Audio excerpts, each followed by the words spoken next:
In early 1953, James Smith McDonnell, the CEO of McDonnell, was incredibly stressed. The company he founded for tears and blood, McDonnell Company, was on the verge of bankruptcy. How could it not be? The hard work he and his team worked to build the best ever fighter aircraft for the U.S. Navy was met with a tough challenge from its competitor, Vought.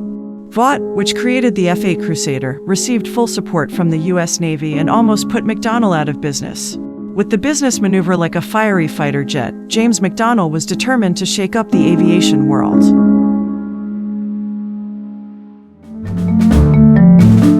After the Korean War in the 1950s, U.S. Navy felt an unpleasant experience because their aircraft were outclassed by the quicker Soviet MiG-15. Soon after, they set a new, increasingly insane standard for carrier-based fighter jets. In simple terms, the fighter jet they requested must be supersonic, the climb rate should be super fast, and the service ceiling ought to be very high, but the landing speed must not exceed 160 kilometers per hour. A landing speed that even the Boeing 737 was unable to do.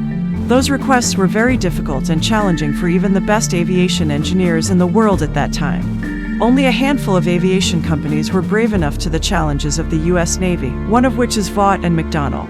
But, a thousand pity for McDonnell, their reputation that had been built with great aircraft in the U.S. Navy was unable to beat the Vought F-8 Crusader model, which was able to steal their start in the early 1950s. Indeed, it was a very smooth start for Vought, but it didn't turn out as well in the end as one would have liked. The F-8 Crusader developed by Vought made the U.S. Navy in seventh heaven because it was the first ever aircraft that was able to fly supersonic from the U.S. Navy carrier without any significant performance issues. In those days, the fighter jet's speed was everything to win the air battle. This was what McDonnell couldn't provide with their F-3H Demon, an aircraft made by McDonnell in the early 1950s, taking inspiration from the World War II German swept-wing aircraft. F-3H Demon not only lost far in terms of speed but also lost in terms of the service ceiling of the F-8 Crusader.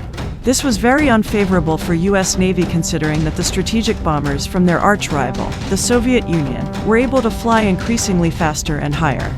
It was very frightening for the U.S. Navy as it could be a very real nuclear threat to the U.S. Navy's carrier formations. Feeling sidelined by the U.S. Navy and threatened that his business could collapse, McDonnell's CEO James Smith McDonnell made a radical marketing campaign on the U.S. Navy. He ordered many of his engineers to canvass many Navy personnel, one by one, in the office of the Chief of Naval Operations. His engineers inquired almost every personnel about every need and desire they wanted for an ideal naval fighter jet. This effort deserves a thumbs up from a business and entrepreneurship perspective because business success would never come without understanding customer needs.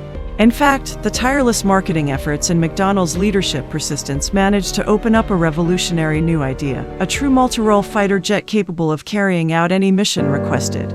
Soon, the U.S. Navy looked to McDonnell once more for a very bright partnership ahead.